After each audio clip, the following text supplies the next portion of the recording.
All right, ho, ho, ho, people. We got a full slate of NBA action here on this Monday, December the 23rd. Let that sink in for a minute here. And all leading up to the start of the NBA season, which we all know is Christmas.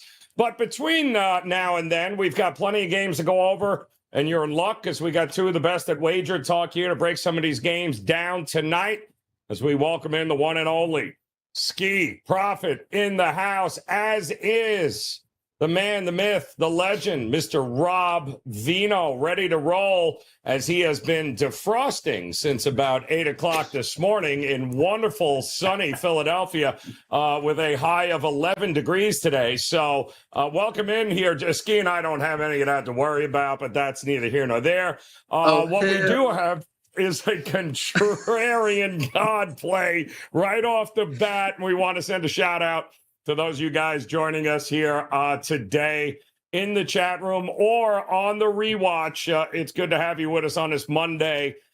We are going to talk the contrarian gods about, I thought this was an interesting play. And they're looking to fade the Houston Rockets and back the Charlotte Hornets tonight. Rockets just 2-5 against the number in their last 7. They just played a game last night that went wire to wire, really, with the Toronto Raptors. Big 17-point comeback in that game for the Houston Rockets. This is a tough spot here for Houston, no doubt. Skee, let me ask you, man. Does it make sense? Are we looking to fade the Rockets and take the points here with the Hornets tonight? Well, you asked, does it make sense? I think I can understand the reasoning for taking the Hornets in this spot. Rockets did play last night.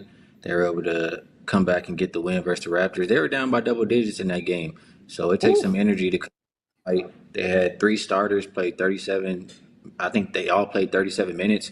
You know, it's not like one of those games where they got out ahead and got to rest some guys for this game. You have a Hornets team who 2 days rest and coming off a loss as well. So I think they'll bring a really good effort. I think the more the game is on, it favors the Hornets. And so plus the, 7? Plus 7. Plus 7, yep. Charlotte. I can't believe it. Rob Vino, we got Skee to agree with the contrarian gods here. Charlotte, definitely the side here as a dog. What are you thinking? I wish Charlotte had Brandon Miller available, but they do not. But this is just a rough spot here for Udoka and the Rockets here. I believe just 6-13 straight up on the second night of a back-to-back, this team. So now they're on the road. What do you think about Charlotte tonight? Yeah, and that was no easy win, like Skee pointed out last night for Houston. Toronto had them. Houston did have to make a second-half comeback. They went to a couple of reserves, Cam Thomas and Jayshawn Tate, who Udoka applauded for, giving them minutes that were needed in that contest. As starters did get pushed in that game. For Charlotte, they do get LaMelo back tonight. They do get Trey Mann back tonight. Brandon Miller, like you mentioned, Joe, not available, but the Hornets were kind of depleted Friday night when they played. It always shows up in their offense when LaMelo is not on the floor. Tonight he'll be there, and you would have to assume that they'll try and push a little bit, and Houston's not adverse to getting up and down the floor as well. So I think if Charlotte has their way, the scheduling and the situation being what it is, to add to that maybe they can get themselves underneath this number. I was a little surprised that it went up from 6.5 to 7. I would have thought that it would come the other way. Did not. So for me, it would probably be Charlotte plus the points here. All right, looking at Charlotte here in agreement tonight. Take the 7 points against the Houston Rockets. Don't forget to hit that like button or the subscribe button here if you're joining us on this Monday. We certainly appreciate it. We got a couple of featured games here tonight, which I find also fascinating. We're going to break down. Shout out to Have Cash, Titan CT in the house, Big Daddy. The crew is here, and it looks like even Big Daddy we convinced to look the contrarian God's way. We're going to look at the Philadelphia 76ers tonight at home, taking on the San Antonio Spurs. And Skee, I was a little shocked to see the money rolling in on Philadelphia here. I thought for sure San Antonio opened up as a 5.5 point favorite. I'm seeing 6 now, maybe even a little bit more. But it does look like Philadelphia might have everyone healthy. Is that a good reason enough to back Philadelphia in this spot? No, I don't care who's really. I mean, Maxi's probable. You're without McCain, and I don't care if Embiid plays or not. I'm getting to the point where I don't care about George plays or not. I want nothing to do with the Sixers team. This is one of the first teams to make make that list that we talk about for the past few years. Laying points, they don't really get stops. I'm looking at last 5 games. I guess they improved 18th defensive rated team, but Spurs have been better. Offensive rated team, defensive rated team. Only thing Sixers have been able to do lately is rebound, and I'm not even sure they can do that tonight. So getting points versus Sixers team, that's the only way to look for me.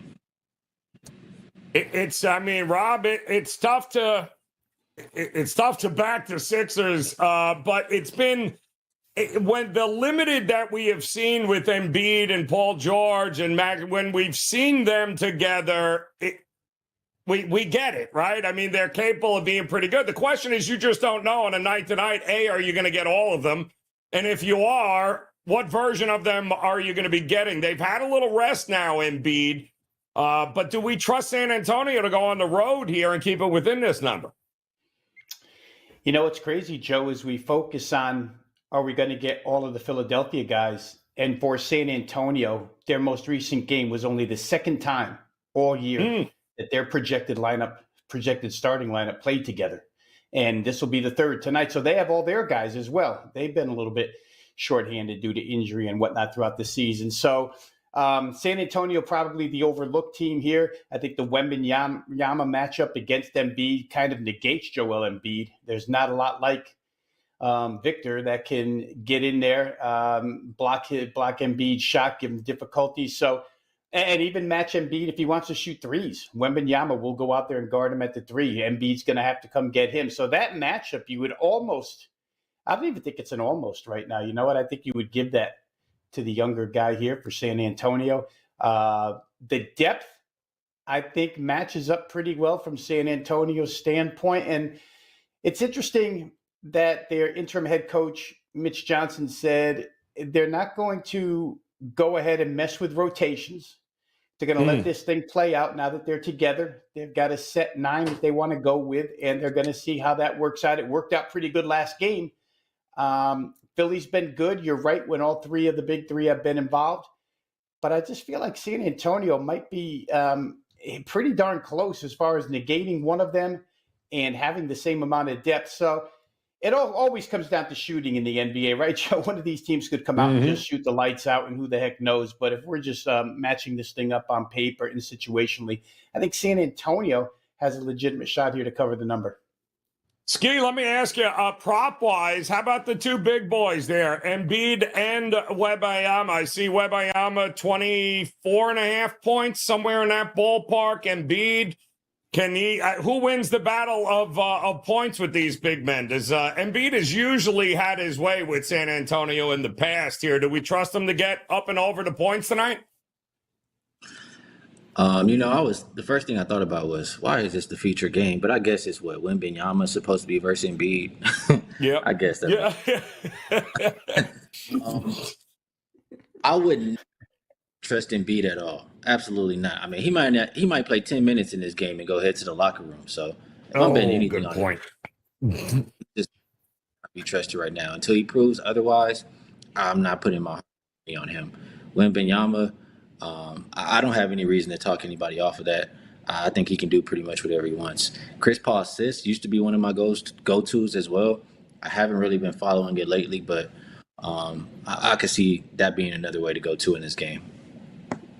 What do you? I mean, he's got a point there, Vino, doesn't he? If I'm looking at Embiid props, I got to worry that he's going to make it to the second quarter. I guess isn't that the big thing here? But if he goes, he should have enough to be able to get this done. No.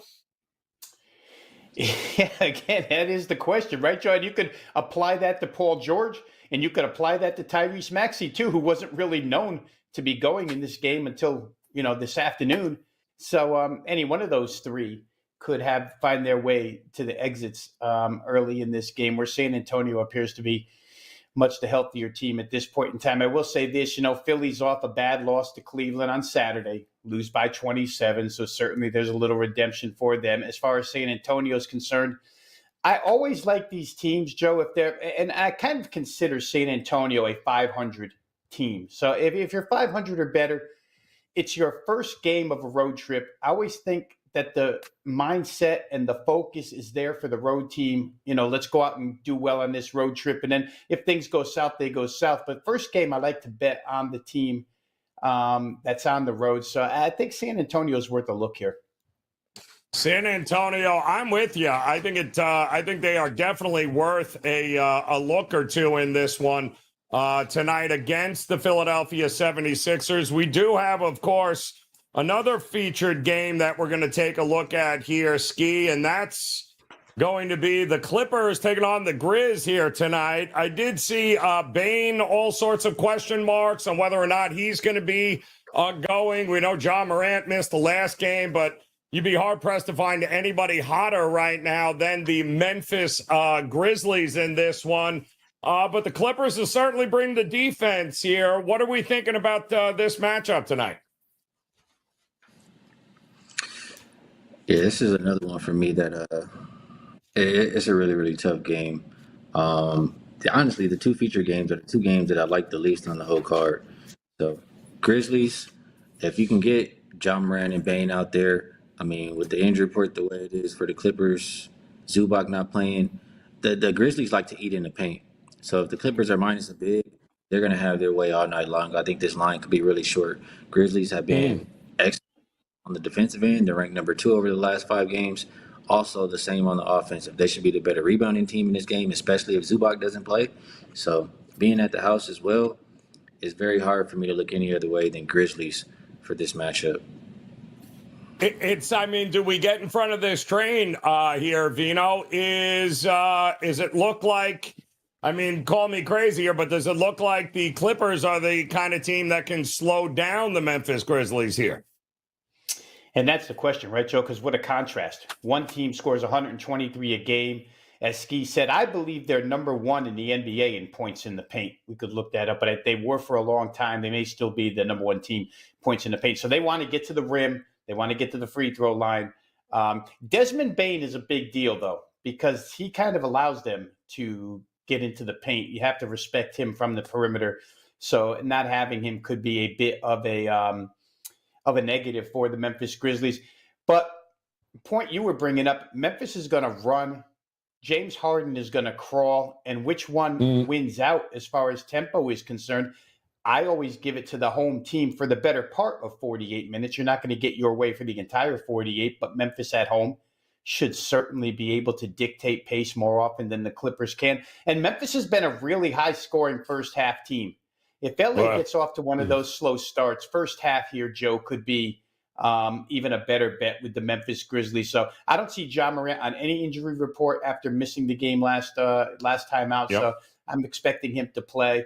Skee mentioned the rebounding, which generally helps the Clippers, but without Zubac, that's a big deal too. So I think Memphis, I'm not going to talk anybody off a full game, but to me, I think first half might even be a better way to go because Memphis is such quick starters.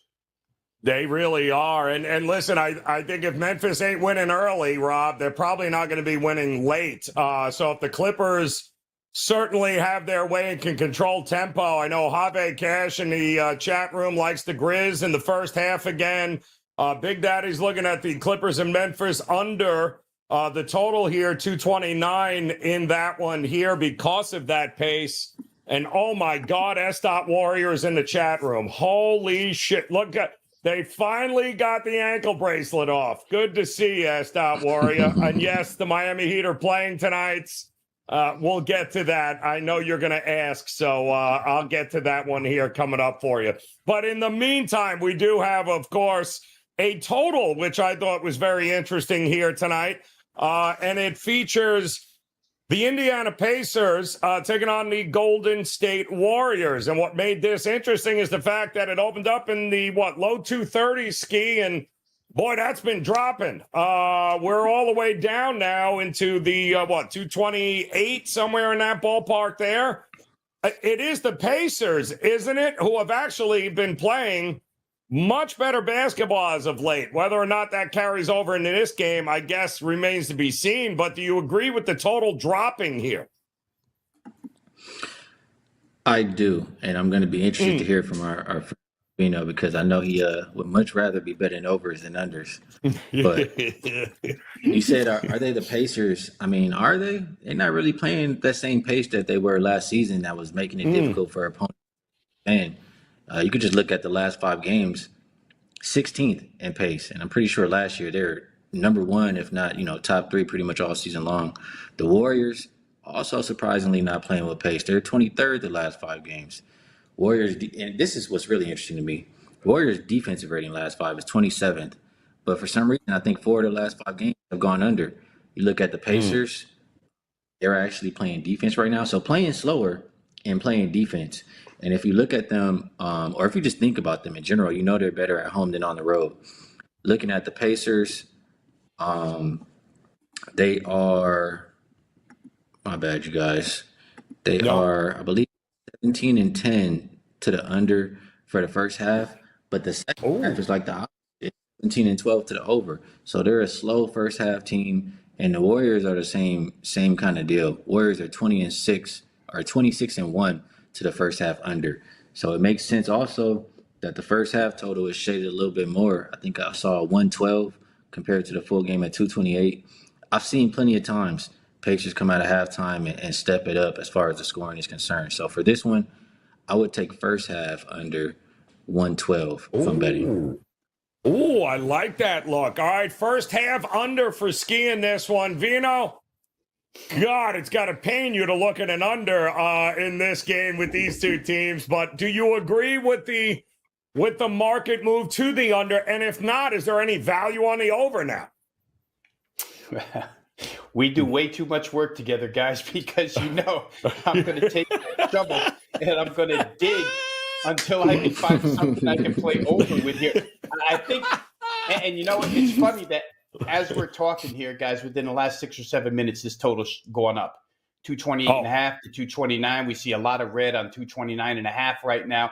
I don't know if money thought that somebody was injured and not going to play in this game, or why the immediate push towards under overnight and early today. But it looks like it's coming back a little bit now. It sort of makes the play that I'm on a little bit less appealing, but I still think it's there. I like the Indiana team total. It was 111.5 when we started the show. I think it's up to 112. I was just checking while you and Skee were talking. But for Indiana, let's start with that team on the defensive end. Rick Carlisle pointed it out, and Rick Carlisle said he's almost happy that they had no shot at that Emirates Cup because it gave the team extra practice time. And he said that practice time gave us a lot of extra time to work on full court defense, which you don't get a lot of spare time during the season to just stop and work on stuff. But they had, I think he pointed out, like 5 days where they could work on their full court defense. And I talk about full court defense, but you have to look at what they produced offensively. Whether they're 16th in pace recently or not, they're 119 or better in each of their last 4 games. 5 of their last 6, if you want to go back a step further. And here, like I say a little bit ago, we were only asked to get over 111. And Skee pointed out that Golden State's defense has not been real good as of late. So I thought the Pacers team total was the way I would individualize this play, Joe. I'm not going to argue anybody off of first half under, but I do think the Pacers, even in a back-to-back situation, have enough against Golden State to get themselves up and over, I guess, what's now 112. Yeah, I'm looking. I saw it this morning, right? They weren't sure if Draymond was going to play. He was listed as questionable. Moody was questionable again. Gary Payton was questionable. But I guess maybe if they think, Skee, none of these guys are playing, maybe that's why it's starting to shoot back up again. A little less defense, a little more offense.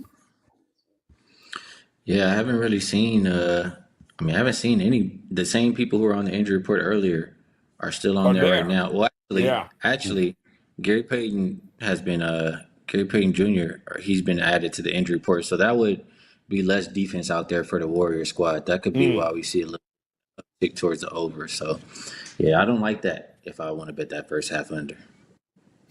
Yeah, well, I was going to say that's three guys on there, three guys that could, at least two out of those three guys are going to mean defense for the Warriors. And if Draymond's cut too as well, this total could go flying over on that one there. All right, guys, so we've got the contrarian gods. We got a couple of interesting featured matchups. We're going to get to a couple of games that you guys are asking about in the chat room, not to mention some best bets here in just a second from Rob and Skee. I do want to remind you, if you haven't done so already, make sure you smash that like button. Make sure you hit that subscribe button and become part of the WagerTalk TV family. We certainly appreciate you guys hanging out here on this holiday week. Some great games, in fact, coming up on Christmas. And Skee, I want to ask you, a lot of the teams that are playing in a couple of days on Christmas are playing tonight.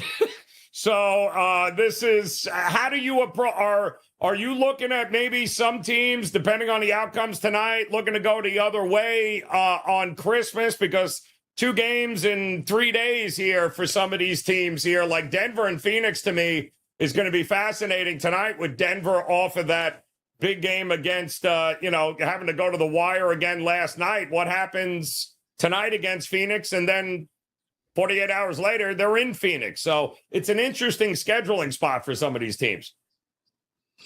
It is. I think you mentioned the one that holds the most significance to me, at least, because they play today and they're going to play the exact same matchup again in 2 days. So they'll be very familiar with each other. In my mind, when I see games like that, it makes me think that the second game will be a more defensive. Outside of that game, I do like the fact that Minnesota and Dallas, it's that same playoff matchup, revenge. Yep. That would be a really good game as well, where we see a lot of defense. So those are my first initial looks. I mean, I'll just go down the list real quick and say, I've already told you guys, there's no way in hell Philadelphia is getting my money. Versus New York, we can probably run back my player prop that I'm going to give you guys for best bets on that game. And then Lakers, I think these are 2 teams going opposite directions. So I would be betting with the team I feel is going up. And you should know if you've been watching. Yeah, amen to that. Vino, you got any handicapping strategy here coming up with these teams that are playing tonight and on Christmas?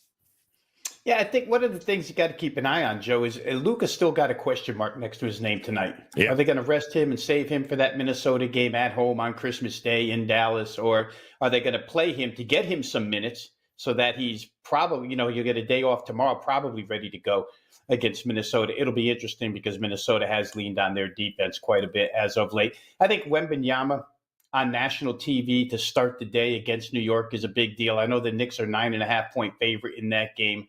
We'll see how San Antonio does tonight, but we might have to counterpunch according to that result. The Denver-Phoenix game you guys already talked about.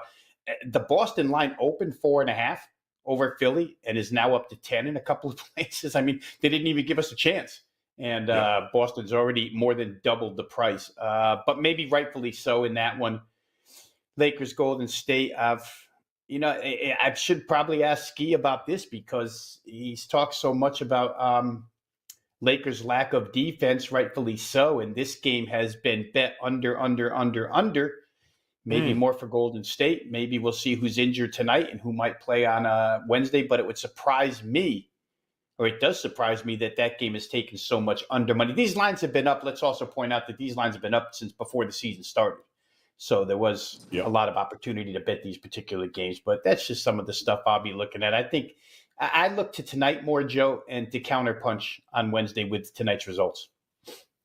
Yeah, I exactly. I think the counterpunching is a great look here with some of these teams coming up in a couple of days on Christmas. But we do have a couple of best bets coming your way here, guys. So, Skee, I'll turn it over to you, my man. Plenty to choose from here tonight. You mentioned a prop, not only tonight, but maybe in a couple of days. What are you looking at? Yeah, for Rob Vino, they're playing some defense lately, Rob. So take a look at that. Best bets, or best bet. I'm gonna go back to one that has done some good for me lately. Karl Anthony Towns, over 13.5 rebounds. He did not get it last game because he was in foul trouble. He didn't get the minutes, but he's hit this 9 of his last 11 games. This guy averages 14 rebounds. I'm pretty sure he's still leading the league in rebounds, and that's why he has motivation to keep it going. Against a Toronto team who no Jakob Poeltl, it's going to be a lot of opportunity for rebounds there tonight. So Karl Anthony Towns, to just get to his average, he's been hitting it, will go up and over 13.5. I love it. I think there is absolutely opportunities in a few of those games here tonight. This one being one of them. How about you, Rob, Vino? Best bet here tonight. Which game did you look at?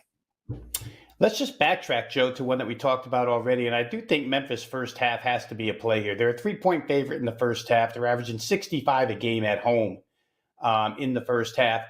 You contrast that to the Clippers and 51.5. That's a 13.5 point difference in points scored. Now, I know we talked about battle of tempos in this game, but I would think that Memphis has their way tempo-wise enough in the first half. They've done it all season long.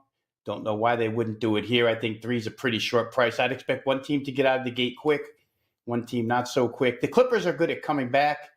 Maybe they come back in the second half. So I'll leave full game alone. But I think Memphis first half -3 has to be a play. All right, looking like you got to get it done in the first half there for Rob Vino. Looking at Memphis. All right, I'll ask it because you know it's going to come from the chat room. We know he's in there. S. Warrior wants to know, is the Heat 9.5? You know it. Heat 9.5. I ain't laying double digits with the... You out of your mind, S. Warrior. Hell no. Team, I mean, you got to be kidding me to how terrible they have looked. But the problem is the Brooklyn Nets, Skee, man, they're like might as well be a G League team right now. They got nobody available to them. I would imagine Jimmy's going to go tonight, but you never know. Even if he doesn't, they probably still have enough. But, man, this is a huge number for this Heat team, is it not? Yeah, it is. I don't feel like they've been playing good basketball. I don't think that Jimmy even wants to be there. I don't even care if he's out there anymore. It's time for them to move on from him. This Brooklyn team, I mean, they showed their cards. They traded Schroeder. He's one of the bright spots that they had. Don't have Cam Thomas anymore. I should have pulled it up again, but I did look about a week ago. Their record ATS without Cam Thomas was not very good. So I can understand our favorites. It's just not for my money. I mean, Vino, really? I'm going to expect Miami to win by double digits. Now, granted, Brooklyn ain't going to be great, but they have been feisty at times here. So what are you thinking? Well, we talked a little bit earlier, Joe, about having to make shots. And to me, Miami's always that team because on the night when the threes fall, it's, 20 threes, 22 threes, and they blow somebody out. And you just don't know with them when that's going to come. But they're capable of it, no doubt about it. They're more than capable of it, especially against a team like Brooklyn.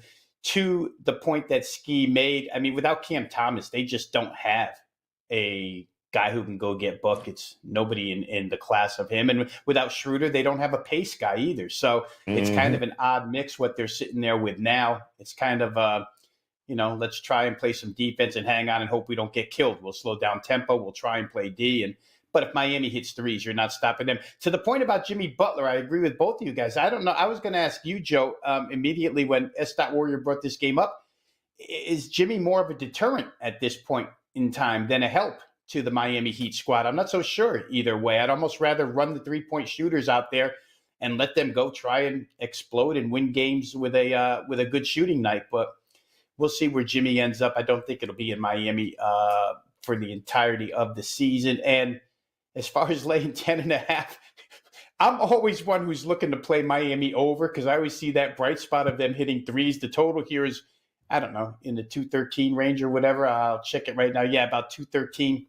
But you got to count on Brooklyn to help out, and I'm just not so sure they can. Yeah, I am with you there. I just don't see it. S. Warrior, I love you, brother, but my goodness, you out of your mind. You betting fandom if that's the case. That would be like Skee going to the alternate market tonight and backing the Lakers here by 10, Skee. Do we trust them against call me crazy. We trust them against AOD, who, by the way, is also in the chat. He says the Pistons in 5. I'm not sure which 5-game series he's talking about, but I would imagine the Pistons getting 5.5. And this line hasn't moved, Skee. Why is this line not moving? I thought the Laker money would come rolling in here, no? Well, they like to wait until LeBron and Anthony Davis are officially rolled in to start betting the Lakers and for that line to move. I think that, well, I'll go back to what I was saying to Ravino, and this is something that was on my radar that I didn't quite get to the window yet, and I'll explain why. But the Lakers have been playing their defense. They got guys there who are actually trying. Max is doing a good job. A few other guys as well, but I like what Max is doing specifically. And the whole team, you could just see the energy and effort, which was not there for a long portion of time. So while they're keeping it going right now, if you look at the last 5 games, the Lakers are the number 1 defensive rated team. I believe they've held 4 of their last 5 opponents to 100 or less points. If they keep that up, they can absolutely beat the Detroit Pistons by 5.5. Pistons, I mean, they got Duren out there. Duren, I mean, he just gonna hack AD. He could be fouled out by the late quarter, and they don't have Isaiah Stewart to back him up. So if they're minus that big man, the Lakers could have success, and that could kill my under. So I was leaning under for the Lakers defense, but I guess if they're going to be able to score the way I'm thinking, Lakers should cover. Lakers should not have a problem. Vino, you agree here, man? I know you're salivating to take an over here, but Skee's got a point, man. They're playing some unders and playing some defense here, Vino. What do you think? And I'll tell you what, if Detroit's missing a piece, I mean, the Detroit team total under should be a play, right? Skee 108.5. I mean, absolutely. The Lakers defense should contain Detroit enough, especially if Detroit's missing somebody. Maybe we isolate it and look at it that way by playing the Pistons team total. It doesn't seem to have moved. The best line I'm seeing here is 109, but under 109 sounds like that's worth a shot. Yeah, I like that play too as well. You guys are heading into a monster week here with the NBA on Christmas. Loaded card here tonight, Skee. What do you got locked, loaded, ready for the folks at your page at WagerTalk? Yeah, if you go to my page, you will not see a package, but I do have plays loaded for everybody who's a subscriber, and that's the best way to get involved with me. I mean, I do release plays throughout the day, pretty much every single day, and I should have updated, but I know every sport I've been a pretty big run. Before I updated, let's see, I went 3-6 over the weekend, so I was 48-23 all sports run. So you guys can do the math. We're still going to get back on track, and you can check my workout at WagerTalk.com. Good stuff there. Hop on board with Skee. Visit his page over at WagerTalk. Become an all-access client. That's the best way to do it. Same with Rob Vino. And Rob, what do you got locked, loaded, ready to roll here? Well, I can say that we banked one already, Joe. We had the UTSA team total over 34.5 this afternoon. They got into the 40s in the early bowl game. Didn't have any interest in the Fresno State game, so not there. But I am involved in Monday Night Football tonight. The month of December, say it one more time, it's been real kind right now, up 25 units for the month. That's all sports combined. NBA's been particularly good. That's been leading the way. So you can find, much like Skee, individually released plays throughout the day and night, especially with all this college football and NFL Wednesday, NFL Thursday, NFL every day. You just got to find out if you have the channel that it's being broadcast on. So we're going to have plenty of action up and available. Once again, you can see the address right there, wt.buzz/RV. That's the way to look at it, guys. Looking forward to it tonight. Somebody wanted to know, Celtics are playing what? The Magic tonight? Is that what they are? Is that, they're playing the Magic tonight and not a snowball's chance in hell. Am I looking at Orlando? Guys, make sure you visit Rob Vino. Make sure you visit Ski Profit. Make sure you hit that like button as well as the subscribe button and come back and join us again. We'll have a special edition of the Christmas NBA tip-off show posted for you here on WagerTalk TV. So make sure you guys check that out. We'll get that up for you tomorrow. Taking a look ahead at those games on Christmas based upon, of course, what we see happen tonight. But on behalf of Skee and Rob, guys, we appreciate the time. As always, a very safe and happy and profitable holiday for you guys. We'll see you again soon here on WagerTalk TV. Good luck.